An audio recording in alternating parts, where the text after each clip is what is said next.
Agora você está ao vivo. Vamos botar o fone de ouvido. Relações simplificadas. Iniciou um vídeo ao vivo. Ah, entrou solicitação.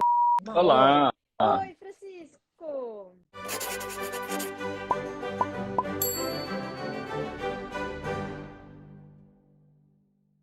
Eu ia justamente explicar sobre o que nós vamos falar hoje. Que na live passada, o assunto foi um puxando uma coisa, puxando uma outra, e aí a gente viu que a gente estava beirando as teorias e os conceitos, enfim, a filosofia de Walter Benjamin. E aí a gente conversou que a gente podia falar hoje sobre a Erfahrung e a Erlebnis. A Erfahrung e a Erlebnis, sobre a experiência do indivíduo isolado ou a experiência narrativa compartilhada. Boa noite, Priscila, muito bem-vinda, bem-vinda. Art Studios Smokes. Também obrigada por você estar aqui com a gente, viu? Então, a gente foi falando de temas que beiravam esse assunto e hoje, então, a gente vai falar de Walter Benjamin. Vamos falar de Erfahrung de Erlebnis, conversar um pouco sobre o significado, sobre a gente estar junto ou estar isolados. Ai, adoro quando aparecem coraçõezinhos na tela. Francisco, eu acho que eu vou começar contando essa história. Você sabe que eu aprendi essa história com você. Então, se eu me equivocar em alguma coisa, Tá você bom, tá interfere, bom. Eu tô combinado? aqui revendo as anotações. Ah, Francisco, menino É que tão gostoso estuda. Muito esse bem. texto, né, essas coisas todas. O, é, Esse assunto eu acho uma delícia. é, Então, vamos lá, pessoal. É o seguinte. Walter Benjamin, começo do século passado, 1930, aí ele começou a falar uns negócios seguintes. Ele viu a evolução da tecnologia. Imaginem que era uma época em que ainda tinha o cinema mudo. E aí chegou o cinema falado. Então, como que era assistir um filme na época do cinema mudo? Ué, a gente ia pro filme e era quase uma festa.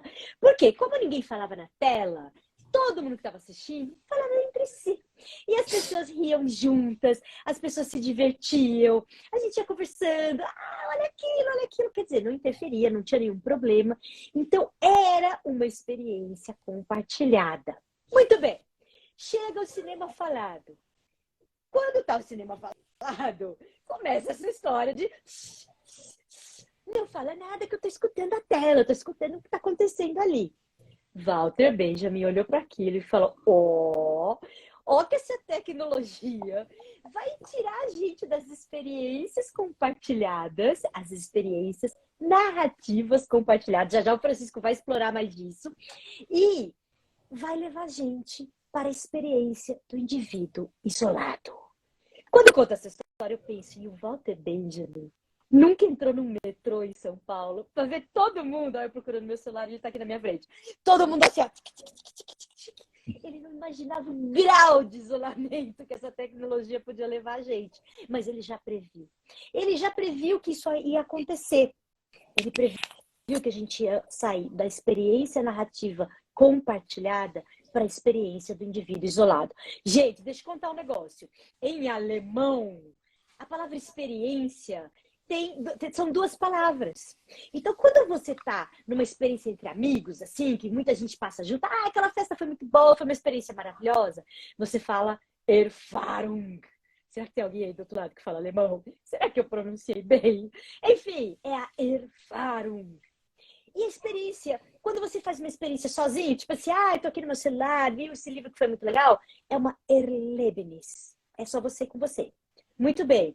Walter Benjamin falou, nós vamos sair de Erfahrungs e vamos passar a ter só Erlebnis. As consequências disso, a lista de consequências, o Francisco já vai falar.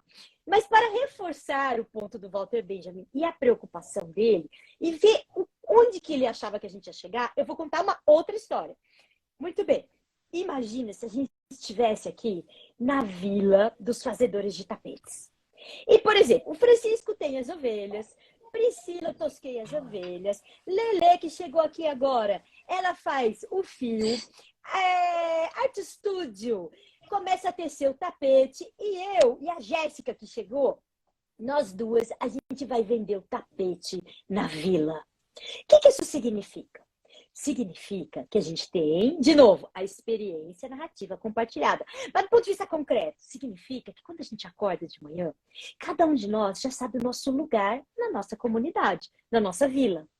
A gente sabe que se a pessoa que faz o fio do tapete acordou doente, a gente vai precisar ajudar, porque senão não vai ter o tapete.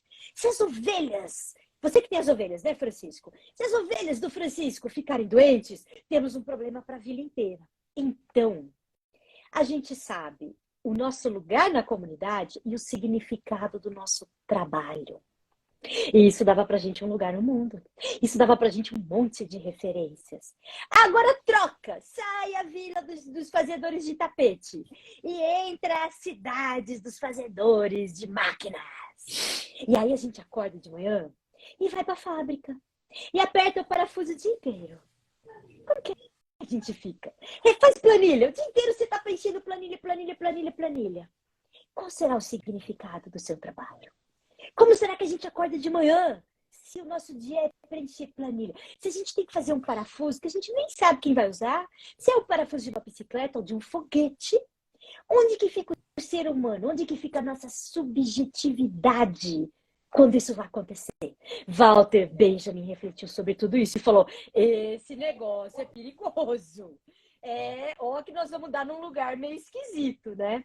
Enfim, ele previu muito do que a gente está vivendo hoje. Francisco, conte para nós, por favor, consequências que Walter Benjamin, lá pelos anos 30 do século passado, já disse que a gente ia viver. Eu Por estava favor. ouvindo você falando e lembrei de uma história que o Richard Sennett conta, de um pai que vai contar para o filho o que ele faz no trabalho. Eu não me lembro bem como que é a história, mas dá para contar assim. O pai trabalha numa fábrica de automóveis preenchendo planilhas, né? Então, quando o filho pergunta para ele o que que você faz, ele diz, eu passo o dia inteiro preenchendo planilha. E ali perde-se alguma coisa, né? O olhar desse filho não é de admiração, não é de encantamento com o trabalho do pai. Ele se desinteressa. O pai, por sua vez, fica muito triste porque o filho não demonstra nenhum interesse pelo trabalho dele, né? E ele, enfim, a história contada. O pai meio que captura esse olhar do filho para ele Exatamente. não Então ir ali tem uma embora. desconexão, um rompimento, né? Agora imagina se esse pai conta a história assim, eu faço carro que a gente anda, que as pessoas dirigem, né? E conta uma história sobre o carro.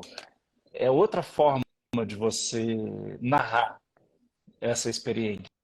Existe uma questão, né? Porque o Walter Benjamin parte de uma problematização sobre a história para pensar essa questão da Erfahrung der Erlebnis, da experiência narrativa compartilhada e da experiência do indivíduo isolado.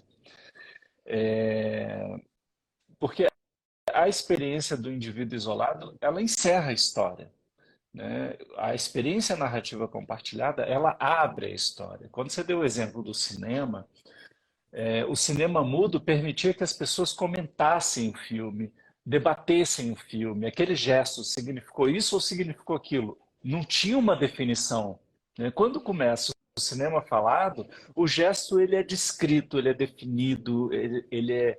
E aí a gente começa um desenvolvimento muito interessante do cinema, que também é legal, é bacana, não quero voltar para o cinema mudo. Mas que os filmes, eles são super explicativos. Eles não abrem muito a possibilidade da gente questionar, duvidar, né? Eu vi um, Tem que assistir cinema dinamarquês, iraniano, mas aqui eu para ir acho para que a gente esse está falando de caminho, entendeu? Hollywood Hoje em mesmo, dia. né? Blockbuster. Aí eu vi É, outro dia um comentário na rede social sobre os quadrinhos da Laerte. Acho que a gente já falou aqui sobre isso, né?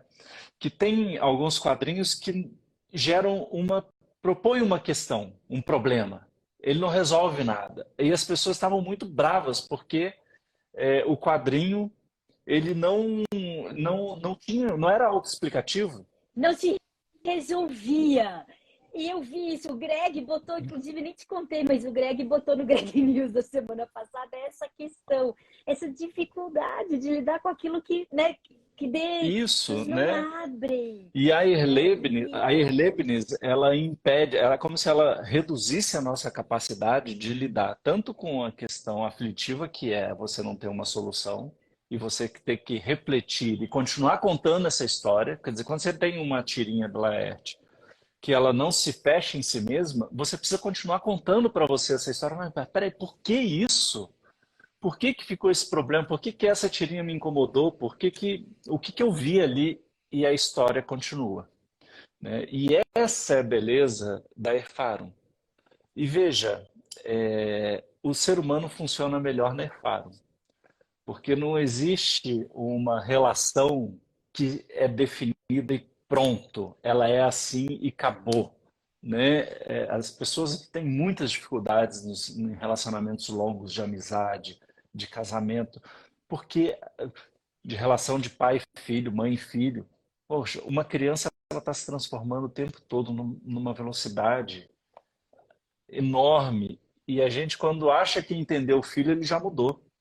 Quer dizer, é uma experiência aberta. E aí o Walter Benjamin fala de uma característica da Erfarum que ela obedece o tempo orgânico, né? O tempo da transformação. É uma história contada, mas é uma história aberta, né? Os ritmos dessa história são orgânicos. E a gente precisa continuar narrando. Diga. O Francisco, eu, a Priscila até falou aqui, ó, eu vejo histórias que não tem desfecho, evolução, eu fico brava. É isso, Priscila, a gente vai ficando nesse mood. Eu me lembrei, sabe do que? Eu não sei se aqui alguém assistia. É velha essa série, né? Porque a gente nem assistia na Netflix, eu acho, sei lá, Jack Bauer. E eu achava divertido do Jack Bauer que os roteiristas, eles eram muito bons, assim. Você achava que aquele cara era um mocinho, aquela mulher era uma mocinha, e no meio ela virava bandido, ou vice-versa. Então ele dava um twist nesse olhar que a gente tem, que é plasmado assim, tipo, ah, esse é o vilão, essa é a mocinha. E eu lembro daí que aquela novela A Favorita, eu falei assim, esse cara é fã do Jack Bauer, porque ele tentou fazer isso numa novela. Lembra a Patrícia Pilar, Cláudia Raia, quem é a boazinha, quem é a má?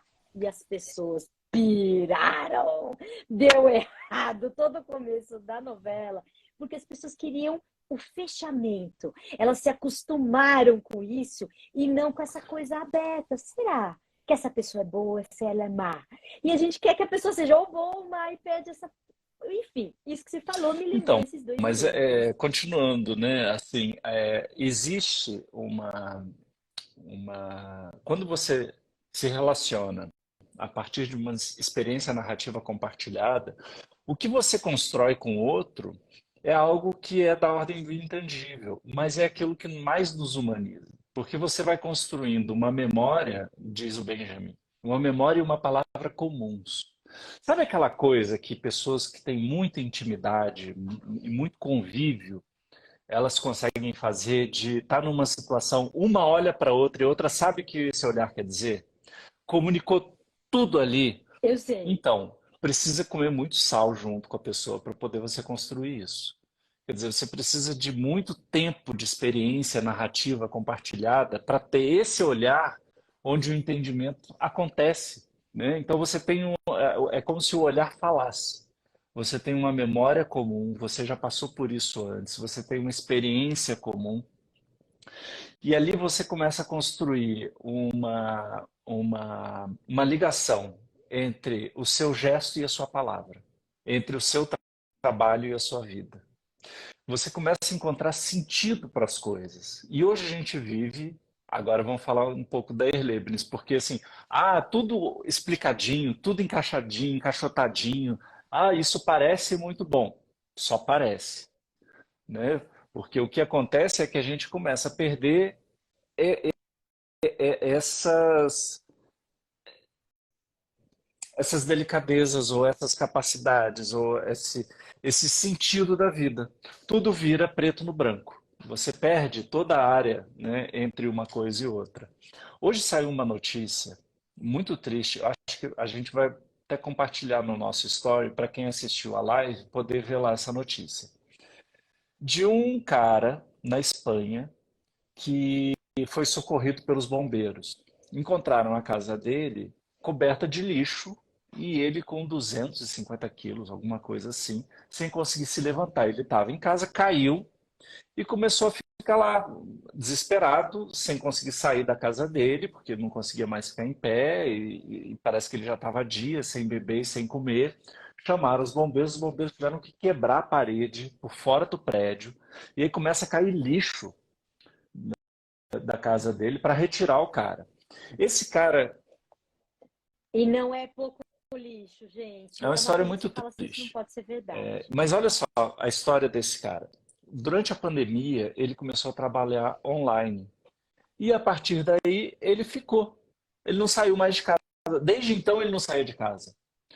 E o cara começou a entrar ali numa experiência do sujeito isolado, que é a Erlebnis. Quando você vive essa experiência, você perde referências que te ajudam a se orientar na vida, a encontrar sentido nas coisas. Então, por que que a gente toma banho? Por que que a gente põe o lixo para fora? Por que que a gente cuida da nossa alimentação? Por que que a gente se preocupa com a nossa aparência? Se por um lado hoje a gente fala que isso é muito, isso se deve também à nossa experiência como sujeitos isolados, né? A gente vai fechando a nossa vida no celular, vai vendo aqueles ideais que são vendidos nas redes sociais e perde como referência principal as pessoas que estão ao nosso lado, que é a nossa comunidade, que são as pessoas que vivem da mesma forma que a gente, que tem o mesmo estilo de vida e que muitas vezes não se enquadram nesse ideal que a tecnologia acaba promovendo, né, de uma experiência isolada. Hoje, as pessoas no metrô hoje, né, que nem você falou, elas estão todas voltadas para o próprio celular, vivendo uma experiência delas com elas mesmas. E as bolhas das redes sociais fortalecem isso, né? Porque você só conversa com gente que pensa igual a você. Então, assim, a gente tem um Brasil paralelo vivendo uma promessa de que os ETs vão salvar o governo e que se os ETs vão chegar aqui e vão tirar o. Na verdade, quem está governando é o Bolsonaro no corpo do Lula, porque os ETs fizeram. Cara, isso é de uma loucura que só funcionaria, isso só venderia, e só teria tanta gente acreditando nisso por causa dessa perda de referências que a vida, a experiência do sujeito isolado permite. Você não tem uma história fechada, então. Você não abre mais a sua escuta para o diferente, para a alteridade, para o novo. Né? E é só uma. E você não tem aquela pessoa da comunidade que fala assim, mano, isso não é possível. Tá? Você tipo, não, não. Vem cá, vamos pro bar tomar uma É o cerveja e narcisismo você deve estar pirando. algorítmico. Não Né? tem. Você vai. Ah, É, olha, gostei desse o nome, algoritmo que narcisismo alimenta o algorítmico. narcisismo Ó, e só faz a gente se isolar cada vez mais. esse vai ser o nome do seu próximo texto, o narcisismo algorítmico, Francisco. Ó, só para não perder, o Rodolfo colocou aqui, ó, as mães fazem isso com os filhos, leem pensamentos. É verdade. Mães, Ah, mas casais, tem gente que que é ser uma muito mãe amigo há muitos presente, anos, né? né, Rodolfo? Tem que ser uma mãe presente, supondo-se. Mas é isso, a gente consegue realmente ler as coisas. Francisco, você está contando aí, você foi por esse caminho, né? De falar das pessoas perderem a referência da comunidade. Tem mais coisa, né, para a gente falar disso, que eu acho que é aquela ideia das pessoas irem vivendo pessoalmente ali, sei lá, num grupo. E aí, quando você não gosta de algo ou de alguém, você, na vida real, tenta cancelar a pessoa. Você não Não, percebe como é a gente já muito viu isso isso também, acontecer, né? assim. Grupos de jovens, né, dessa geração, como que chama, nativo digital, que numa experiência comunitária começam ali a alimentar fake news, alimentar, né, como se fosse isso, uma história, uma fantasia, começa a coisa a ficar delirante a respeito de um membro da comunidade. E aí a reação dessas pessoas é igual a reação que acontece na rede social. Cancela esse membro. Como se ele fosse desaparecer. Você bloqueia a pessoa, ela não aparece mais no seu feed. E elas não se dão conta de que a pessoa não vai desaparecer, porque elas resolveram bloquear ou atacar ou cancelar essa pessoa. E aí elas não entendem por que, que o gesto delas depois gera uma consequência. Elas pagam preço, são criminalizadas ou têm que responder juridicamente pelas acusações, né? E aí fala assim, ah, não, mas é uma geração muito mimada, muito mimimi. Não é mimimi. É uma geração que muitas vezes, não é uma geração, são alguns indivíduos representados majoritariamente nessas gerações dos nativos digitais que perderam as referências que elas estão inseridas numa comunidade que os atos delas têm consequência. Porque a comunidade ela se reorganiza e cuida das questões que são levantadas. Elas não estão vivendo dentro da rede social, mas parece que começa a ter uma operação subjetiva, uma forma de funcionamento, de pensamento, que é, tem que fazer a vontade da pessoa e é como se você pudesse dar Ctrl Z nos seus erros ou Ctrl cola, cola, copia, copy Copy paste paste. e você tira uma coisa boa daqui, cola ali e tá tudo certo e aquela pessoa que você não gosta você bloqueia e pronto, resolveu o seu problema. Quando talvez, né, se a gente pensasse em um outro tempo, fosse possível chegar na pessoa que você não gostou de alguma coisa que ela fez e conversar com a pessoa, e aparar as arestas, e encontrar um meio termo, e negociar a relação, e os dois crescerem, os dois amadurecerem, como a humanidade sempre fez. Mas agora não. Agora sou eu primeiro e a gente não vai discutir isso, senão eu te cancelo. E aí, Francisco, é, eu vou botar polêmica aqui, saudade de você, Rony, também, que é o seguinte, o Walter Benjamin, a gente está falando desde o começo, ele previu isso, ele vai falar disso, ele vai falar, ele falou aquela história, como é que você sempre fala? Que a gente ia ter um esgarçamento do tecido social por conta dessa história. Ele falou isso. Agora a pergunta é, e a psicanálise, né? Porque isso é uma subjetividade completamente nova. E eu acho que o Freud não tinha chegado nesse pensamento. Assim, é todo um novo pensamento das subjetividades que vão surgindo quando você tem, então não vamos generalizar, não é uma geração inteira, mas quando os indivíduos vão perdendo essa referência e vão pela vida achando que estão dentro da rede Eu não sei social, se ou entendi não? o que você está falando, Consuelo. Você pode dizer o que que você pensa do Freud. Agora, eu acho que assim existe Não, é que quando tem uma estatística muito perturbadora, né? Que o número de suicídios vem caindo no mundo desde 2000, na população em geral, mas vem aumentando entre jovens. E existe um aumento de casos limite. O que são casos limite? São casos que transitam, assim, você não sabe identificar se é neurose, se é psicose, né? Se é um transtorno mental grave ou um sofrimento comum grave, né? Se a pessoa está ali dentro do que a gente poderia chamar assim de uma certa normalidade ou se ela está indo para um lugar onde você precisa de uma atenção de cuidado maior.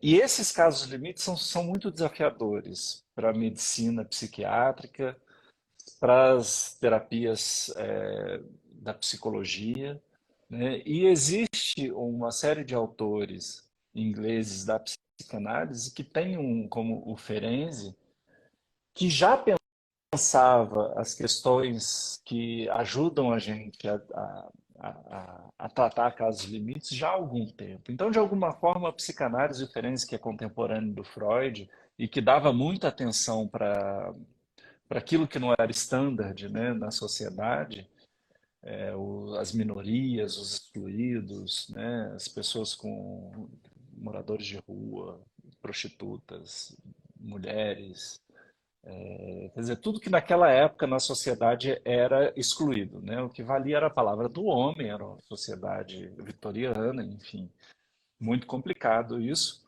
Mas o Ferenczi ele já dava atenção para isso. Então, o que a gente tem hoje, por exemplo, de resgate na psicanálise desses autores que pensavam essas questões por conta da emergência de casos limite, sobretudo nessas gerações mais sofridas pelo impacto das novas tecnologias, da experiência do sujeito isolado, eu acho que faz sentido aí com o que você está falando. Quer dizer, a psicanálise abriu a possibilidade para que outros psicanalistas, se o Freud não pensou tanto a fundo esse tema, mas foi graças ao trabalho dele que algumas pessoas puderam estudar isso, né? Não dá para uma pessoa só estudar tudo, né? Eu não vou falar mal do Freud, era justamente essa pergunta, acho que você entendeu perfeitamente. Quer dizer, eu não sabia se o Freud estava prevendo tanto quanto o Walter Benjamin, entendeu? E aí você fala do Ferenczi, né, que você já me contou também. Gente, é uma delícia, é aula todo dia aqui. Então, você falou do Ferenczi, é isso. Quer dizer, como que a psicanálise consegue, mesmo vindo do século passado, olhar para os indivíduos e para as Mas a questões como essa psicanálise que é a gente estava viva, ela colocando, de continua se hoje, né? desenvolvendo. Ela começou no século passado, mas, poxa, tá aí, tem muita gente pensando, né? Não é uma ciência do século passado, né?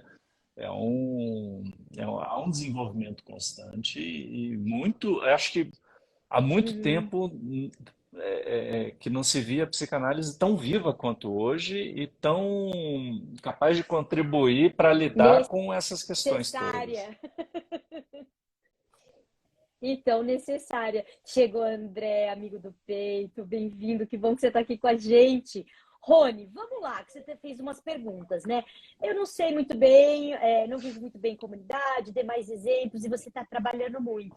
Rony, o trabalho também é a nossa comunidade, né? E a gente está falando aqui dessa meio Não, que olha uma só, oposição. sabe essa Fala, coisa fala. de trabalho e comunidade, né? Hoje em dia fala-se, por pegar um exemplo muito simples, assim, hoje em dia fala-se muito de feedback. Ah, vou dar um feedback. E aí o gestor vai dar feedback para o colaborador dele pensando assim, vou falar uma parada aqui que ele precisa melhorar. E amanhã ele está melhorando. Ele vai pegar o que eu falei e aí não dá certo. Aí fala assim, será que eu não usei a palavra certa? Aí procura o psicólogo, o consultor, para dizer assim, qual a palavra que eu uso para explicar para ele o que eu preciso dele? E ele não percebe que ele está fazendo um feedback sob a perspectiva da experiência do indivíduo isolado. Ele, gestor, isolado na experiência dele, percebe que ele precisa que o colaborador entregue um determinado resultado. O colaborador, por sua vez, isolado na experiência dele, não faz a menor ideia do sentido do pedido do chefe dele. Que no mundinho dele ali, ele está fazendo tudo, ele está entregando tudo, está tudo certo com o trabalho dele. Por que ele precisa mudar alguma coisa que ele não vê sentido naquilo? Né?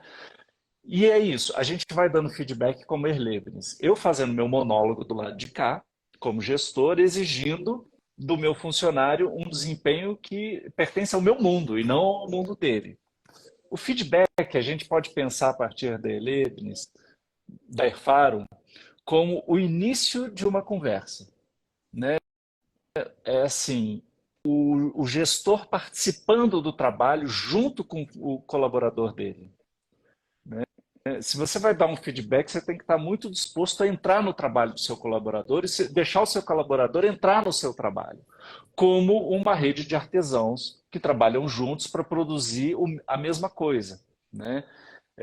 Se não tiver esse entrelaçamento, não é feedback. Nem é trabalho junto, né?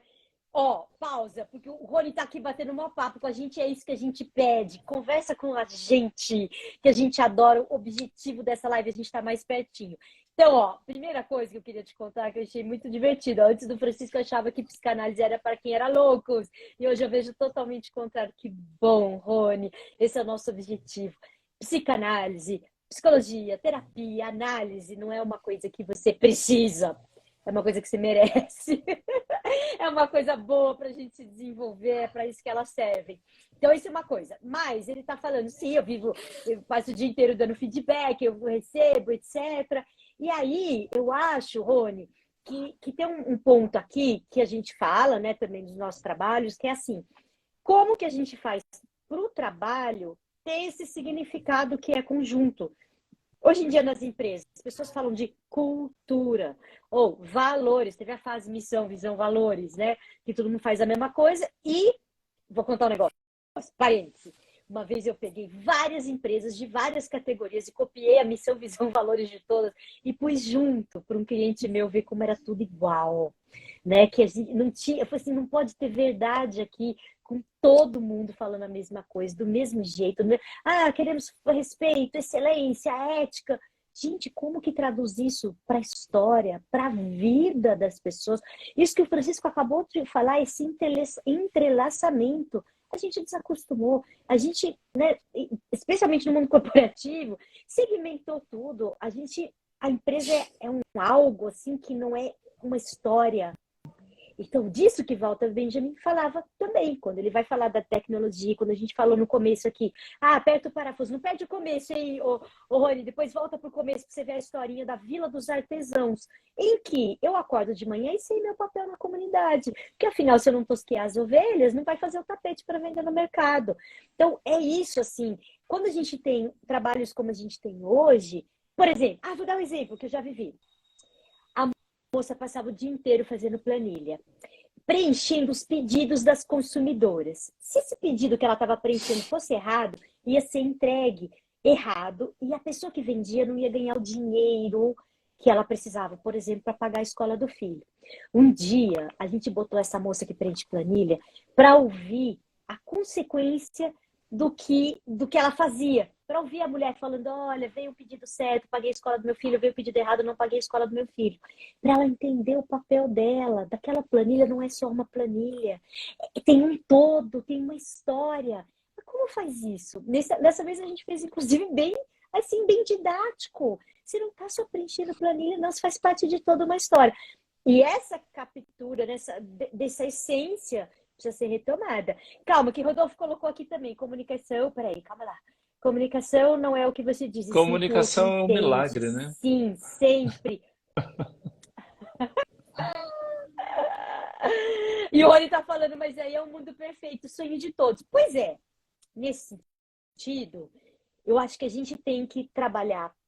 Será que eu vou falar uma frase muito boba? Eu sou palhaça, né? Vou falar. Então é o seguinte: a gente tem que trabalhar pela utopia com o pé no chão.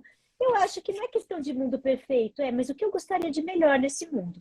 Eu gostaria de melhor nesse mundo, que a gente conseguisse estar mais juntos, viver mais em comunidade, sem abandonar a tecnologia. Gente, adoro minha Netflix, adoro meu celularzinho. Só que a gente tem que cuidar desse lado que foi perdido, está se perdendo, né?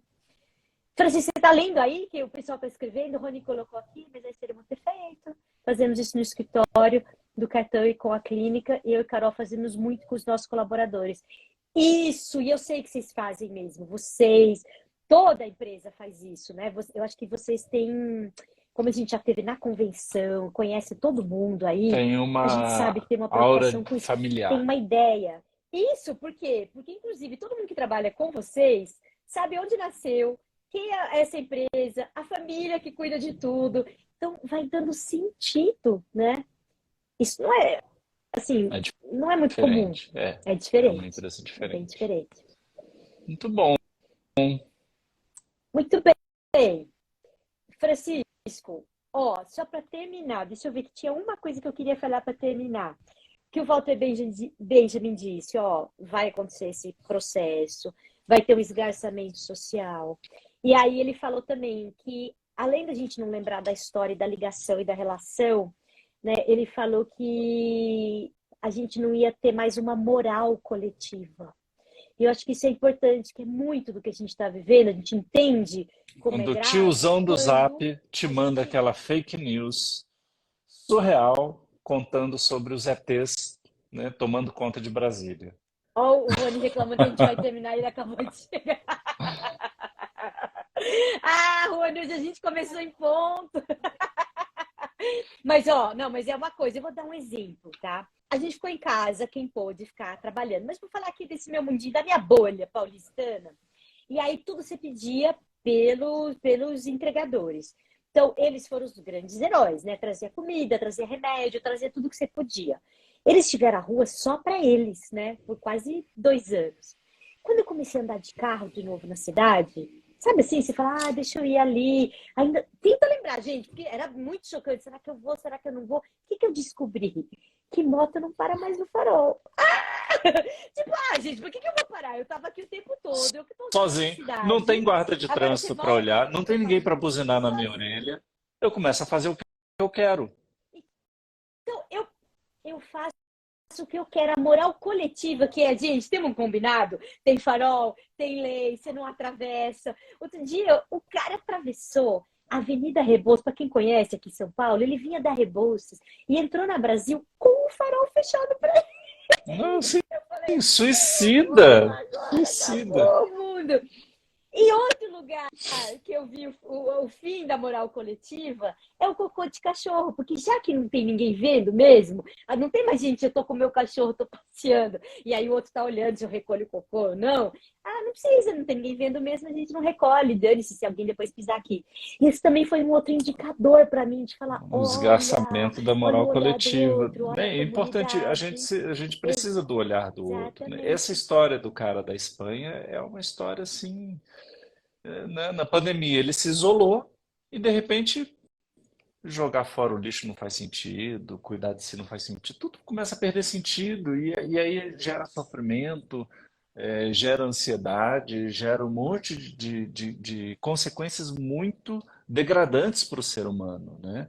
O outro é um inferno, mas é também uma salvação. E esse cara, a gente falou, gente, para quem a gente vai postar no Stories essa história, e você fala assim, nossa, mas isso é muito extremo, porque é chocante, gente. A pilha de lixo, você fala, não é possível. Derrubaram um Ah, caminhão de não. lixo ali na porta da A casa dele, mas não quantidade é. de É o que estava casa que dentro você vê em programa de reality show, que você entra, os dos acumuladores, as acumuladores. pessoas que vão perdendo, e você vê assim, qual é a vida comunitária dessa pessoa? Não tem, porque você não vai receber visita em casa mesmo. Que se dane. É. E aí, você acha que isso é impossível, mas assim, é só um sinal Eu me dessa lembro antigamente que degeneração, tinha né? uma Aí coisa pode. assim dos avós, assim, das tias mais velhas, de cuidar muito da limpeza da casa, porque a porta estava sempre aberta. A qualquer momento entrava um vizinho, entrava um parente pela casa e reparava. E era um horror esse olhar de reprovação do vizinho, do, do- do parente que chegava e via que ali tinha aquele cantinho ali com uma sujeirinha acumulada. Só que isso fazia com que a casa estivesse sempre limpa, o que prevenia doença, o que ajudava as pessoas a terem disciplina, o que desenvolvia um senso de coletividade. Quer dizer, tinha todo um aprendizado nessa história das portas não precisarem ficar trancadas, que hoje em dia, infelizmente, em muitos lugares já não é possível, né? Em todos os lugares, sei lá qual lugar que ainda deixa a porta aberta. Hoje a gente liga e programa visita. Você sabe, Rony, que eu gosto de fazer? Eu gosto de telefonar para as pessoas sem mandar um WhatsApp antes assim. Para quem é íntimo, tá? Rodolfo, que tá aqui, sabe que eu ligo para ele sem falar, ai, posso te ligar? Eu já vou ligando. Falar, eu gosto daquele antigamente, é isso, visita não avisava. Mas é... perdi. Fui contar essa história, perdi o que eu ia falar. Ia falar também que Vivalda chegou. Ai, Vivalda Mafalda. Você chegou e a gente tá indo. A gente, eu fico com dor no coração, eu rio de dor, viu? Ó, quem chegou agora, Vivalda, assiste o começo da live, esse assunto tão importante. E talvez, lembrei o que eu ia falar, talvez esteja perguntando qual o antídoto, o que fazemos? E o antídoto é muito básico. Assim, não é que é uma saída milagrosa, é Na cuidar, verdade, a gente precisa ter do que tá. consciência de É que telefonar isso para os é amigos. organizador, né? De que a gente precisa disso para ter sanidade. Então a gente precisa olhar e cuidar disso. Isso. Construir. Então, mas digamos que aqui a gente já convenceu todo mundo, estamos todos conscientes. Aí você vai cuidando, você liga para os seus amigos, você vai na casa dos seus amigos, você compartilha. Quando a gente está falando de empresa, faz isso que o Rony está falando, assim, eu sempre conto, você está Na hora aqui, a de gente dar está um ajudando feedback, nisso, você tem que a se nossa envolver no história é feedback. Não é essa, só passar o pacote para o tem que outro e se envolver no... depois cobrar resultado, né? É um compromisso. Exato. Você, pensa numa estrutura que fez hierarquias e foi distanciando as pessoas. Tem que voltar. Tem que voltar. Tem que. Ah, mas aqui é muito hierárquico. É isso, esse é o trabalho. Volta, né? Contar essa história conjunta, né? Seja na sua vida pessoal, na sua vida profissional. Ah, Muito bem. gente. Um beijo a Muito obrigada. todos. Muito bem. Ah, Semana lembrando, se que você vem nós puder entrar semana estaremos. que vem. Ah, não, pera, pausa. Paulo, gente, a gente quer fazer live toda quinta-feira. Aí a gente se depara com um voo de Ribeirão Preto para o Rio de Janeiro, que só existe no horário da nossa live, para encaixar tudo. Então a gente não vai vir quinta que vem, mas na outra a gente está aqui, tá bom? Se Deus quiser, esperando vocês e muito felizes pela companhia de quem veio só hoje pela primeira vez e quem está vindo sempre, amores. Obrigada. Não fica chateado, Rony. Beijo. Tá tudo gravado. Um beijo.